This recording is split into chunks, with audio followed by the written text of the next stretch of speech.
Yeah, this is my Clint Eastwood interview where I just yell at a chair for a while. Did he do that? Yeah, it was at like the Republican National Convention in like 2008 or something. He just like brought an empty chair on stage and started yelling at it, and no one really could figure out what his point was. That's like Tom Cruise jumping on the couch. Mm. What's up? What's up Mm. with all these famous people and furniture? I don't get it. All Yeah, right. what if Tom Cruise didn't love Katie Holmes? He just hated couches. Yeah, he just hated I couches, hate this couch. and he was just so triggered, and he's like, he has couch phobia. He's like, get it out. But all All right, right, man, you good? let's kick it off. Yeah. I'm good. You want me, I'm do you want good. me to launch while we're live, or do you want me to hit launch now? You can hit. We're live right now. Oh, we're live right now. Okay. Yeah. Launch. He's like, Everyone heard all maybe, that. yeah, maybe we should have chilled about the couch. No, it's look. People know how I feel about couches. Yeah, and people know how I feel about couches. You know, it's team screw couches. All right. Posting on Twitter. The thing is live. I'm gonna hide the window so that I can't like pay attention to pledges. Shit, let's talk some comics. All right, let's begin in 3, 2, 1. Yo, what's up, everybody? Thank you for tuning in to yet again another fantastic indie creator interview. It's your Cape Crusader Cody, and we're keeping it geekly once again with one of my favorite creators, Richard Fairgray. We're here to break down the ex-wives of Frankenstein issue 1. I've been so excited. It's been so hard not to read this because I wanted to get a fresh read this morning, and I was absolutely fucking floored by just how good this was. Like, I mean, your other work is always fantastic. It always is. But this is like such a deeper level. I mean, we were talking backstage, just like the different emotions you captured, the way you were able to portray anxiety. I don't know if I'm right about that, but what I interpreted as an anxiety, just it felt so close to home, man. Like, holy crap, Richard. Thank you. I mean, this book is it's one of these weird things that's been like percolating in my brain for like 5 years. And it's been thought of as different things. Like I pitched it to Lucy, who co-wrote Shed with me. Literally like while I was meant to be like she'd come to Canada for my wedding and I was meant to be like building the haunted house. And instead I was like, Lucy, do you want to talk about my cool Frankenstein idea? So it had been like loosely pitched to her that maybe we'd write it as a script, that then we did Shed instead, so I took it away. And then I talked with someone else about like what if this could be like a one-woman show, where it was kind of just exploring all the different parts. And it's gone through so many different iterations, and then I just thought like all of them were kind of based on the idea that it would be about the Bride of Frankenstein, and then like the kind of the terrifying force that is Elizabeth Lavenza, or Elizabeth Frankenstein in my version. So I decided, fuck it, I'm gonna say that they were married, and like have her as this kind of outside force that we never really see. And then when I started like working on the comic, I'd had the kind of the opening 7 pages had been in my head from the jump, like the shower sequence, the doing the lipstick on all the stitching, and then which people have seen a lot of in the pre-launch campaign. But then I was like, no, this has to be about the two of them. This has to be about that incredibly awkward moment where there's no one else on earth has been through what you've been through. They're the only person you can talk to who can understand, but also the two of you kind of don't like each other that much. And No. I love difficult friendships. I also, correct me if I'm wrong. I remember like this had to have been months ago, maybe even half a year ago. I remember you making a joke about finding the right dick. For like, yeah, and I was like, dude, like, holy crap, like this is like perfect. It was hilarious. The biggest thing that I just love with your work is you always capitalize on certain colors. Is there any special symbolism for the colors that we see in this? I went really hard with green, obviously. Victoria, as she's decided to call herself, is green. I really wanted to lean into the idea that like this is a mix up of every idea people have of Frankenstein, You know, I think it's really interesting that everyone, when they do an impression of Frankenstein, they stick their arms straight out in front of them, which is like, it's not the Boris Karloff Frankenstein that does that. It's the Bela Lugosi Frankenstein that does that and Ghost of Frankenstein. Like, there's all these weird little things where people have like imposed these visions of Frankenstein onto the original and back onto the novel. Everyone's stupid argument of like, Frankenstein's the doctor, not the monster. And I'm like, well, he didn't finish med school, so fuck yourself. But like, you know, the idea that like the monster is a reflection of Victor, like, you know, when they fall into the icy water at the end, they are staring at each other as reflections of each other. The monster is Frankenstein, Frankenstein is the monster. I think that's such an important part of the messaging of that book. But I love the way we misinterpret. So like, obviously people, you know, you look at every wedding cake topper of the bride in Frankenstein, you look at every drawing of her, a piece of fan art of her, she's always green, she always has the lightning through her hair, and I was like, well, that's dumb, she wouldn't have that now. So I have like a little bit of a highlight, but you know, I wanted to really like lean into what do people expect her to be, and then I really just like the color purple, so I put Elizabeth in purple because it seemed, you know, it's the natural opposite of green, but I did it as a very soft purple because I wanted it to feel like this is not a book about a confrontation. This is a book about uh, this is a book about like the aggression between them has faded over the 3 years since everything went down. I should probably say the premise of the book, by the way. Oh yeah. It's a modern day retelling of like the aftermath of Frankenstein. So it's Victoria and Elizabeth spending the day together on the day when they find out that their husbands are alive and have been living as a gay couple in the Arctic Circle and are now returning to the city as kind of heroes of the MRA movement and Reddit. You know, I wanted to get there. I was just so there was just so much I wanted to talk about after reading it with you, because this was the first time we actually sat down and talked. That's why I always try to save it so it's just like a fresh, blind reaction to it.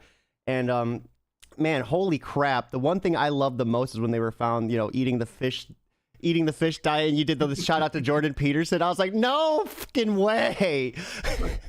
That fucker is going to tell everyone to have an all-meat diet, and then I have these two people living in the Arctic surviving entirely on fish. Like, of course he would latch onto that online and say that it was great proof that his system works. I love it. I love it. So, I mean, why Frankenstein? Like, why out of every modern classic out there, you know, what really drove you to do this one?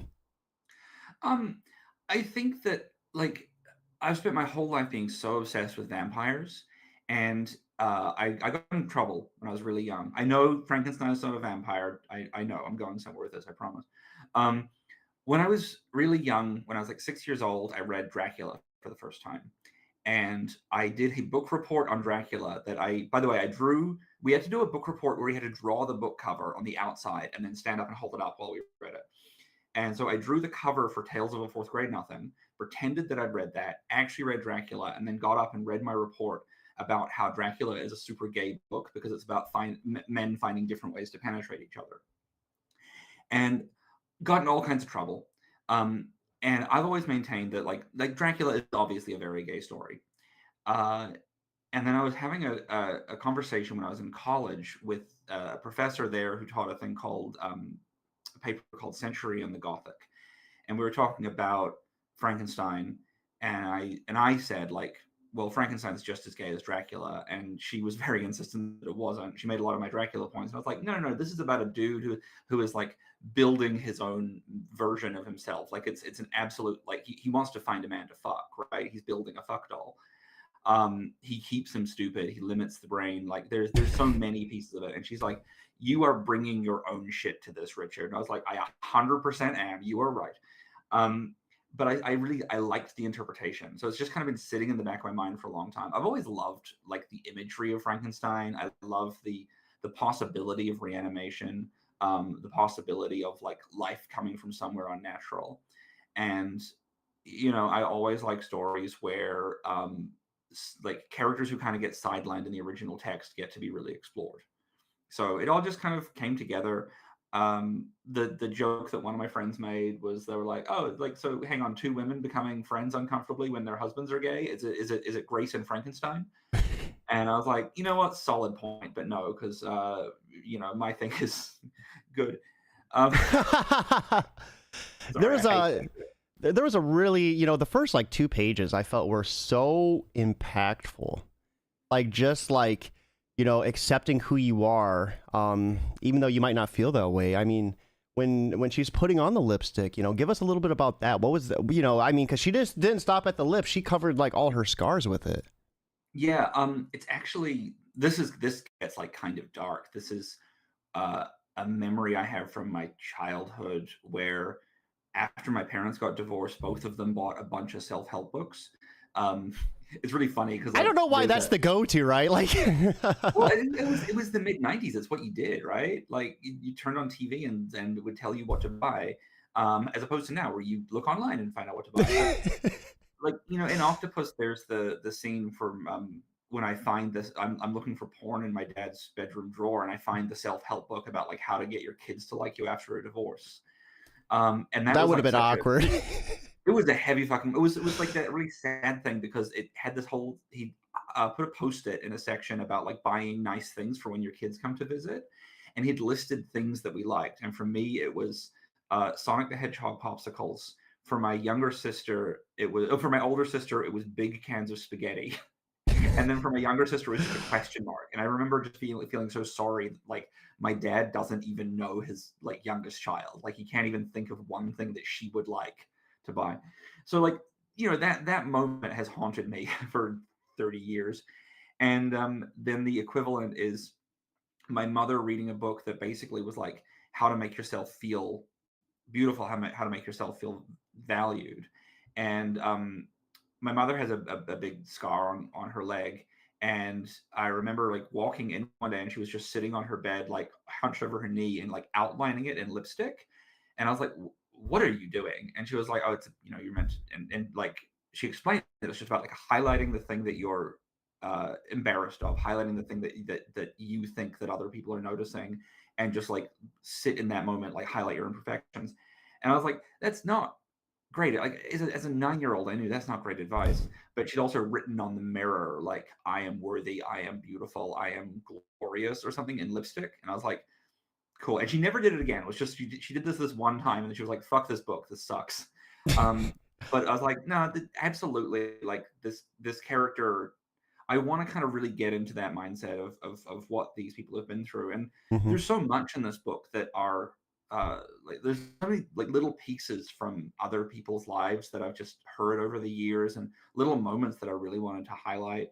Um, and sort of showing that while the Frankenstein experience. Oh, Richard, we might have lost you. Oh, you good? Did my internet just fuck out? Yeah, your camera's like froze. Do you want to hold on one second, let me see. Yeah, if you want to go ahead and like restart the StreamYard link, like refresh it, because your camera's froze right now. Unless if you stop cam and turn it back on, that might fix it.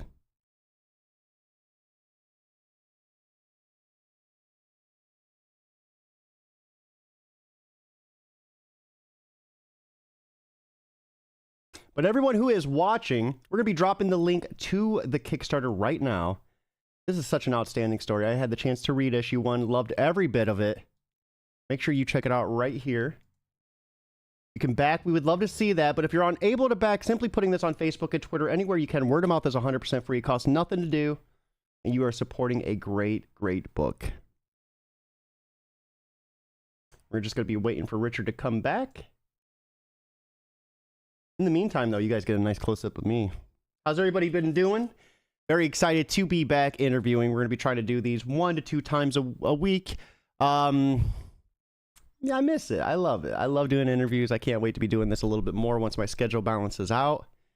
I hope you guys are all having a fantastic Thursday. Beautiful day out. It was storming last night. I thought we're about to have 40 days of 40 days and nights of flooding. I don't know if anyone else got hit with that, but it was pretty wild. Hold on one second. We're going to just double check about Richard.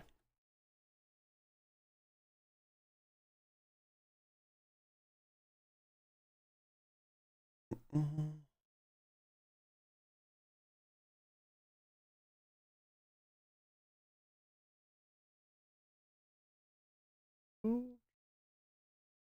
Yeah, how's everybody doing, guys? If you guys have any questions you want me to ask Richard, feel free just to list them down below. I'll go ahead and make sure we get them asked.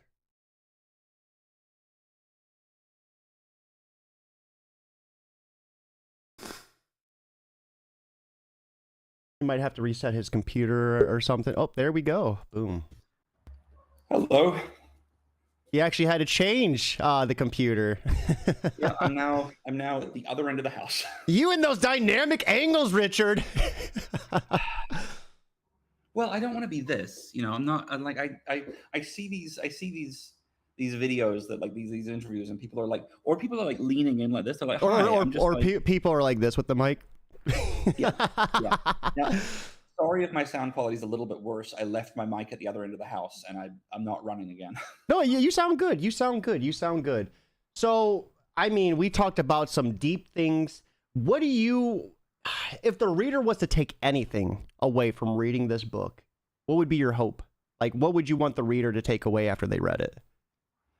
I want this to feel like this is the first time in a really long time that I've put out a single issue of a comic.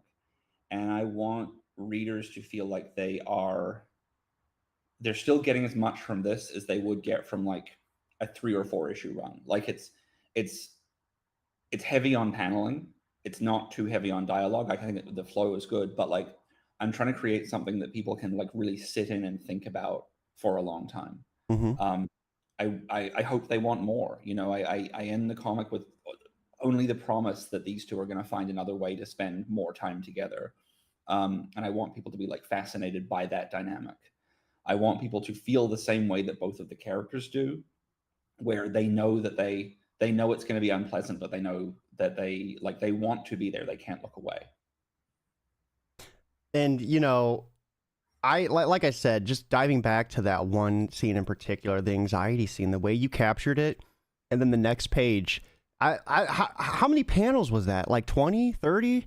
The way you did it, like, and I don't know if you would consider that panels because it was just spliced up and the image was like, but it was just so, I have never seen comics done this way, man. It was mind blowing. I mean, like a lot of it, I think anytime someone tells me that there are rules to comics, I'm like, well, let me see if I can make it work without those. There was a big discussion online recently where people were saying, a lot of writers were saying, I would never do more than 4 or 5 panels per page because I respect my artist or I care about their time or whatever. And my thought was like, if you gave me a script with several 4 or 5 panel pages, I would be so bored. I would never enjoy the work. I would be like desperately struggling to make it interesting. And so I thought, let's see if I can just do a 4 issue run that across the 4 issues averages out to 10 panels per page. Issue 2 is a lot more free flowing because they're out in the world. And so I think that's like 167 panels across the 22 pages. And this one is 225.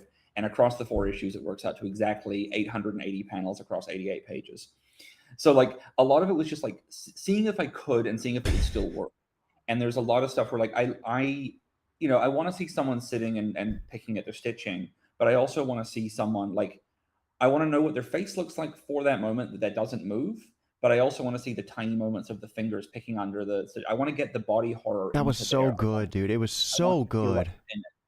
Because it was such an uncomfortable moment. Like, are you okay? And then you just see her doing that and you know she's not okay. Yeah. Like, oh my God. You should try to get into the Guinness Book of Home. I guarantee this is like probably going to be the most panels ever. I don't know. Like I said, I've never really read books like this, like where there's just so many panels. And typically, you know, like you said, an artist would hate it, but you hate the artist of this book, right? You don't care what he thinks. No, I think that artists love that. Artists love being challenged. I don't like being bored. I want when I write my scripts, I write the dialogue, I figure it out into pages. I do layouts to make sure the timing works. But then once I come to actually draw it, I usually will reimagine the page to at least some extent. And I like the comic medium a lot. You know, I think that if this were in film, that shot would have to be a wide shot, and then you'd push into a shot of her arm, and it would, hold on her arm while she picked at the stitching for 4 or 5 seconds, whatever. Or it would cut back and forth between her and Elizabeth, and it would always be the close up on her arm. There's ways to do it, but it would always feel like heavy-handed and just like a little much. Mm-hmm. And I think comics, you have this option to have like the big wide shot and then the tiny little shots. You can play with that space and that time. It's a medium where you can control time, and I want to like explore that to its fullest. I also think that like there's the page in it which I'm really proud of, where Victoria's sitting on the window ledge or on the windowsill, and then she breaks the reaches panel. up. Yeah, she like, I drew it. I wanted to be like, look, we've only ever been inside the apartment. The first time we leave the apartment, I want it to be like they're leaving the frames of the comic. So the panels of the window are panels of the comic. I don't count this towards my 880 total, by the way, but technically that page is 38 panels because it's 8 panels of the window, and you can see little pieces of Victoria through it, then reaching up and unhooking it, and then it's one big like panel, and then 4 little panels as one window is open, and then she swings her legs out of the frame and sits with her legs dangling into the gutters. And I'm really happy with how that one like came together. And I'm happy you brought that up, because that's exactly the moment I was talking about, how it was just like so wild. And then when she broke the panel, I'm like, dude, Richard is just slaying it with this. We have our good friend Ian Modrick over on YouTube saying can't wait to check it out. I checked it out and I absolutely loved it. It was great. Speaking of that, let's go ahead. Let's jump over to the Kickstarter and let's see, what the hype is all about. Let's give you guys, a better visual of it. Let's check out some of these preview pages and, of course, some of the reward tiers. So you already have Project We Love? Yes. What? We've only been live like 15 minutes. I'm going to be honest. Like, since Daniel Calvin had Project We Love on Rook and Knight when it was in pre-launch, I've just been like, I want it. I want it as soon as possible. I want to like crush this thing. By the way, I should also like say that cover image there, that is a genuine physical sculpture. That is like, I have variant covers from Laura Helsby and Steph C. Laura did a like beautifully drawn cover, very kind of inky drawing. It's digital, but like very like their style is so fucking cool and like very punk rock. And then Steph C did this incredible digital painting, and I was like, my style is normally drawn. I need to do something different. And I had 1 week before Comic-Con, I had a bunch of other pages that had to be drawn. I was flying back to Canada the day after Comic-Con. I didn't want to set up physical stuff in 2 different countries and try and make stuff back and forth.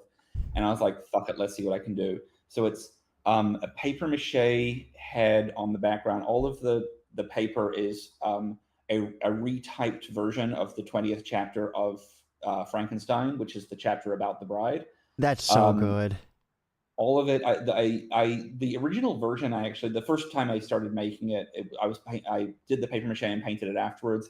The paint was pooling, the text was unclear, so that's like 12 more layers where I just mixed the paint with the glue and dipped all the pieces of paper. And then I photographed it and then printed out the photograph and traced over it for the line work and the lipstick, which is actual lipstick. Printed out those on transparencies and then clipped them to a couple of tripod things in front of the actual sculpture and then photographed through it. There's like a tiny bit of sharpening done with where I like multiply the drawing through the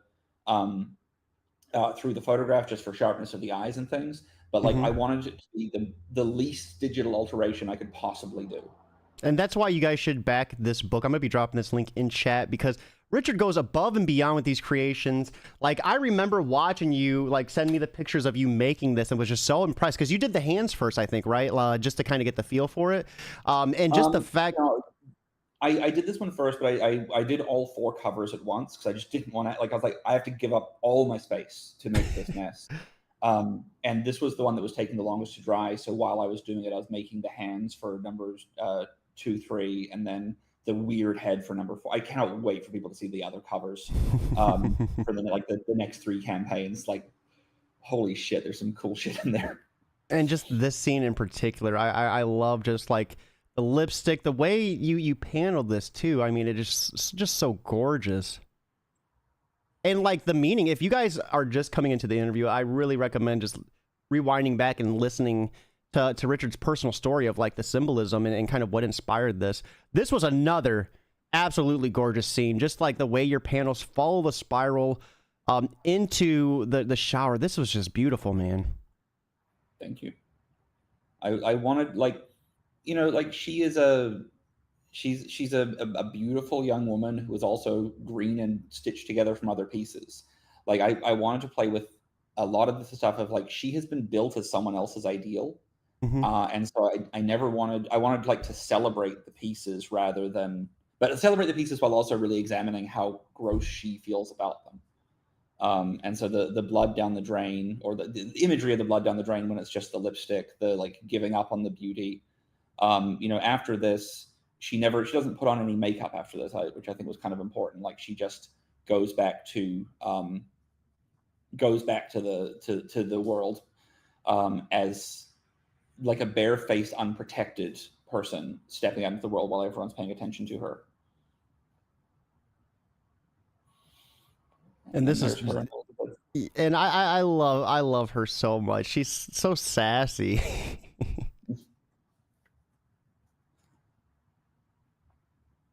Holy crap, this is so gorgeous. And it's so visually striking too, because the absence of color, you know, really just makes such an impactful moment when you do see the color sprinkle on. And most of your work follows kind of like that type, you know, a lot of your recent work kind of follows that kind of manner. I mean, yeah, what, you know, why not like color the full thing? You know, is it just because you like the way it looks, or is there like any special meaning behind it, or? No, I mean, like, I think that when you see, like, I'm doing all of this with markers. I think that digital coloring is something where you have a lot of control of like the balance of the colors and things. I don't want to do any digital alteration to these.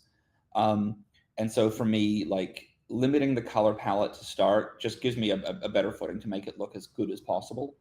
Um, you know, I've like Black Sand Beach and Four Color Heroes and what have you are all like fully colored, fully digital coloring. And I think that I do, you know, not to brag, I think I do a pretty good job with it. And when I'm doing this stuff by hand, like I want to just like limit myself as much as possible because I'm fascinated by character. I'm fascinated by the gray misery of the world. I love the way that the pens I use can like have like slight hints of yellow or blue depending which gray I'm using. Mm-hmm. And so I like playing with that. But like I really want it to be like it's. I grew up on Dr. Katz. I like to push people's focus with color.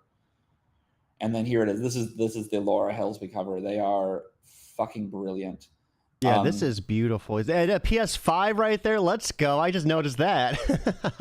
One of the things about Victoria is that she is, you know, she's technically very young. Like she's only been alive for 3 years, and she's made up of other parts, and she doesn't know who she was before it. So she keeps clutter around herself. She keeps buying things that she thinks she should be nostalgic for, hoping that it'll trigger some kind of memory from like where her brain came from.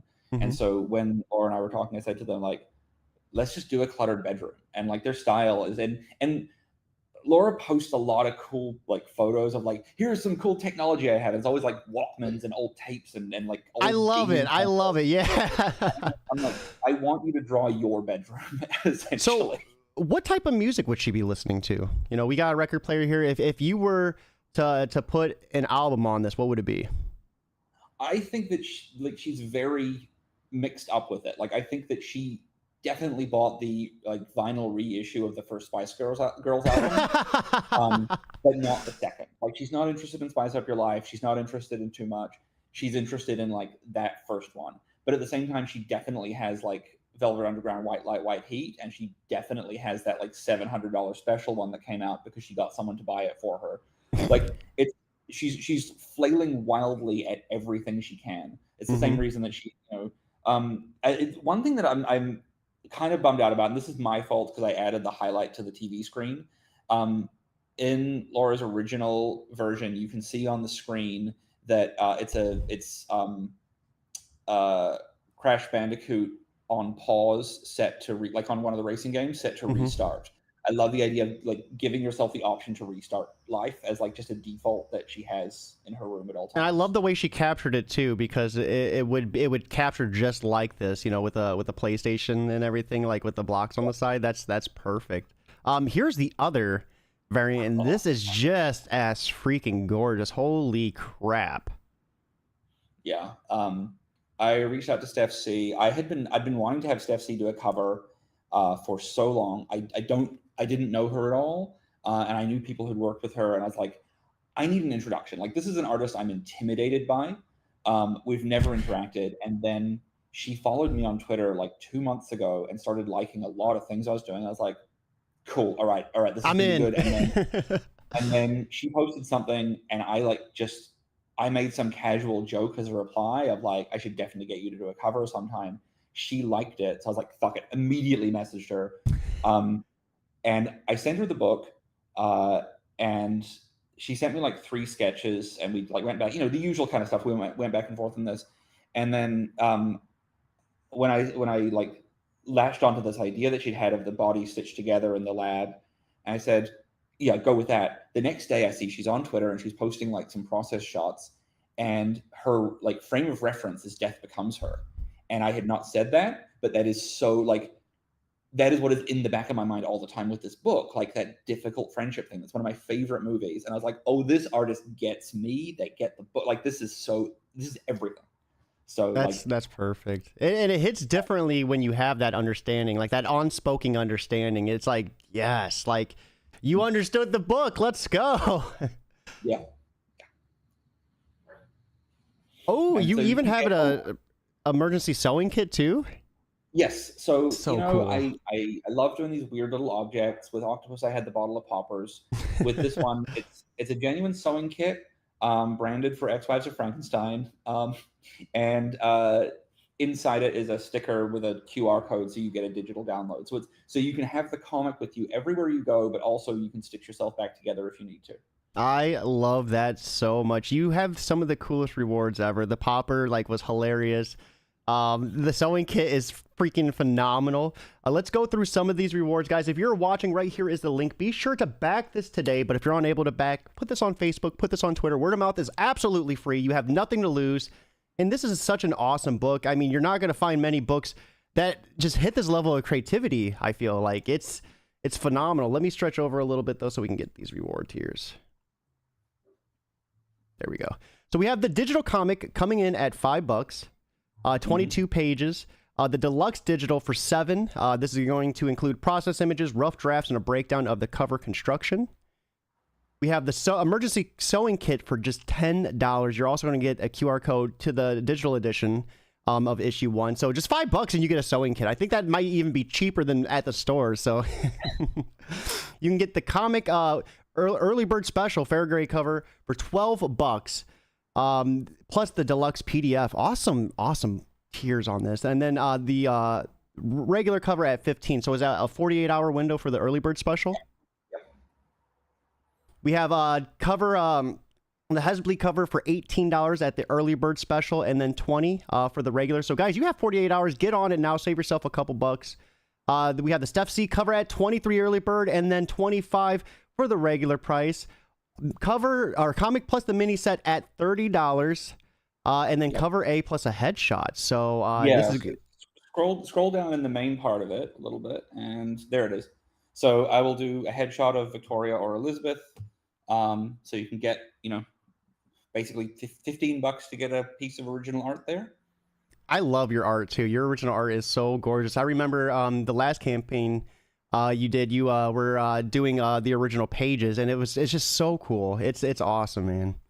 I'm toying with adding some of the actual finished art as rewards. I was like, right before we jumped on, I was like, should I throw that in? Should I do it? And I was gonna say, I'd be surprised if you didn't try to sell like the paper mache cover. Like that would be that thing is enormous. Like So we have a cover B plus headshot for $35, cover C plus headshot for $40. You get all 3 covers for $50 plus the deluxe PDF, the Richard Sucks collection at $70. This is going to, 250 pages of comics. I was going to say, this is going to be a crap load of pages regardless. what would that be? It's like 144 plus 1, so 272, 292, 336, 358 pages of physical comics with that. And then like, yeah, a couple of hundred worth of other digital bits and pieces. And then add-ons. I finally have like my back catalog or some of it. So you can get 4-Color Heroes, which I will sign for everyone. A lot of people have been asking where they can get a signed copy of that outside of conventions. So I'm going to be signing every copy of 4-Color Heroes that goes with this campaign. I will be signing. Yeah. And then we have Octopus. Oh man, these are awesome prices. Haunted Hill Volume 1. Too hot for Octopus. You come up with some of the best titles. It is so great. And then Ghost. This was something you did when you were younger, right? Yeah. So it covers 30 years. It's all 11 of the Ghost mini comics. It's the book I started when I was 7. First thing I ever published. It's about a ghost who struggles with invisibility, loneliness, and a sense of alienation from society because of his intelligence. It's just 120 pages of dumb jokes about death. But it's Stack Deck Press did a collected edition of it for the first time ever. Earlier this year. This is my 14-book year, so I'm having to kind of try and keep up with how many things are coming out. And then I'm running low on horror shorts #1, so get that while you can. Horror shorts #2 will come out later this year. That is awesome. And then we have everyone involved in the process. I want to be clear. I'm just thanking all of the people who I have like spoken to about this book over the years, and all the people who haven't like influenced me as a person and how I've grown. The book itself is me alone in a room like a crazy person, but these are the people I'm just grateful for existing. Yeah, absolutely. So guys, once again, right here is the link. Be sure to check this out. Now, Richard, for anyone who might be on the fence about backing, what would you say to them? I mean, what would you say to kind of help push them over that fence and get them to back this book? I would say they're going to get something that they have never experienced before. Like I have pushed myself in a wild direction with this, and I think that it's some of the best comic work I've ever done, and some of the best dialogue I've ever written. So if they've liked where I've been heading these past couple of years, if they've enjoyed Haunted Hill and Octopus, this is like, I don't know. I'm so proud of this book. I can't kind of get over how exciting it is to like to have people finally seeing it. I've disguised a French film as genre fiction somehow. So I want to ask you a question. This will probably be the first time I've ever asked a question like this. Normally I ask for comic book advice, but with the subject of this book and just how you handled it, anyone struggling to find, I guess, the beauty in themselves, what would be your biggest piece of advice for them? Just lean into who you are as hard as you possibly can. Like when you're trying to please anyone else, it always reeks of effort. We all know what it looks like when we see someone who's trying too hard, and we all know why you do it. Like we all put on the mask to feel better, like to feel like we're going to fit in. We all make those difficult choices, and then we look uncomfortable. As my friend Catherine said to me many years ago, when a T-shirt arrived that was 2 sizes too small, she was like, "Oh, just own it. It's a good picture." And I was like, like normal me would have been like, "Well, my weird fat arms are sticking out of this thing, and I look silly, but I do like this picture of a knife that it has on it." And like the second she said that to me, it triggered something in my brain that just went like, "Yeah, fuck it. I'm a fat guy in a small T-shirt. That's my look." I think that giving up on, no one is thinking about you as much as you're thinking about yourself. No one is paying attention to your flaws as much as you are paying attention to your own. And when you find the people who don't care, when you find the people who see you as beautiful for what you are, those are the people you spend your life with. I love that. Sorry, it's a lot of mixed messaging there, I think. But like, I think it was good. I think it was good. As much as I have like, I would love to pretend like I am writing this book from a place beyond it. I'm as broken as these characters, and I probably will be my entire life. No one has it together. But there's beauty in that too. I mean, there's beauty in every part of life. You just have to find it, and you have to keep looking, I feel. Yeah. Man, this was good. This was good. I didn't expect to get this deep. Damn, dude. Everybody back this today. You know you got some inner love going on because of that speech. So, Richard, last but not least, I mean, what are you consuming outside of creating? You know, are you reading anything? You know, listening, watching anything? Like, you know, what's outside of the creation process for you? Because of my next book, I'm literally just watching Batman Returns on a loop at the moment. So like that's really kind of taking up a lot of my time. Before the whole sexual attraction to Danny DeVito thing began, I'd started on my Adventures with Superman. I think that show rules. I have been rewatching *Halt and Catch Fire* because it's just so comforting to me. And reading wise, I just read *Busy Little Bees* by Marielle Boulot. It's fucking cool. It's like just it's an eerie, weird, like it's a story we've seen 1,000 times before of like, hey, there's some kind of hospital. This person has some kind of like has a bad reaction. There's a mysterious thing going on. Like it's that part of like that. We know that. We know what that looks like. But the storytelling in it and the language in it is just so perfect. I'm very excited for how that series continues.